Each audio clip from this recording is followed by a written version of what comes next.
The D-backs have only played 3 games since the All-Star break, but I think the biggest thing we've learned, they're a team in first place, but not necessarily a first-place team. And yes, there's a difference. Hi, and welcome to another edition of Venom Vision. For ArizonaSports.com, I'm Dave Dilbert. As I've talked about numerous times over the last few weeks, the D-backs have plenty of needs. They need to get another bullpen arm, an upgraded rotation. You can add an offensive bat to the mix. The Diamondbacks lost ground in the National League West over the weekend, losing 2 of 3 to the San Francisco Giants, in large part due to a lack of offense. On Friday night, Chad Gaudin shut them out over 7 innings, and on Saturday they left 13 runners on base. If not for a Cody Ross single on Sunday, they would have won a game 1-0. That's just not enough. But the problem is, where does Kevin Towers look if he wants an everyday bat? I mean, look at their catcher. He's coming off a career year and just signed a big deal. The second baseman just was extended this year. Paul Goldschmidt, well, he's an all-star. The left side of the infield, they were acquired in trades this offseason in Didi Gregorius and Martin Prado. And then there's the outfield. Adam Eaton just came off the DL. Cody Ross signed a long-term extension. Jason Kubel hit 30 home runs last year. And then you have 2 Gold Glove caliber outfielders in A.J. Pollock and Gerardo Parra. So where do you look? Where's the place to fill in? The problem is the D-backs have committed to these guys, and even the guys that have struggled, the Aaron Hills, the Martin Prados, the Didi Gregoriuses, the Miguel Monteros. These are the guys they've committed to. This is the roster Kevin Towers wanted. He now has to live with it. But switching gears and heading on over to the Around the Diamond segment, this week finally the drought is over.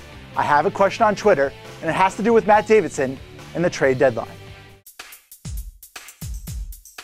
This week on Twitter, Mikey Daniels asked me if I thought it would be a good idea for the Diamondbacks to use Matt Davidson as a centerpiece for a deal to acquire pitcher Matt Garza. For all intents and purposes, I think Garza will end up a Texas Ranger when all is said and done. With that said, the D-backs get an up-close and personal view of him Monday night when he comes to Chase Field to pitch for the Chicago Cubs.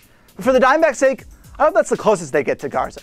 I like him an awful lot. He's been tremendous the last 2 months. He was fantastic in 2008 for the Rays in the postseason. But he's a rental. He's a bigger rental as they come in this trade market. When you look at the Diamondbacks right now, as I said, they need offense, they need bats, and they might not get on the trade market. That's where Davidson or Chris Owings down in Reno could come in handy. The Diamondbacks have a roster and a lineup that's versatile with Martin Prado, or you have guys like Cliff Pennington or Eric Chavez that could fill in here or fill in there. They could also make it so if Didi Gregorius needs to go down to the minors to build up his confidence, they could do that. Or if Aaron Hill needed a night off, Martin Prado could shift over, and if Davidson or Owings could fill in where needed. I don't think Davidson and Owings are necessarily the big-time prospect that Archie Bradley is, but they're guys that could help now. They've proven themselves in Reno. They deserve a shot to help out with the big league club. With that said, if you have those guys on your roster, why would you trade them for a rental like Garza? It just doesn't make a lot of sense. Well, that does it for this week's edition of Venom Vision. If you'd like to be like Mikey Daniels and submit a tweet for next week's Around the Diamond segment, feel free to do so at my Twitter account, @TheDoubleD, or at our station's Twitter account, @AZSports620. Until next week, thanks for watching.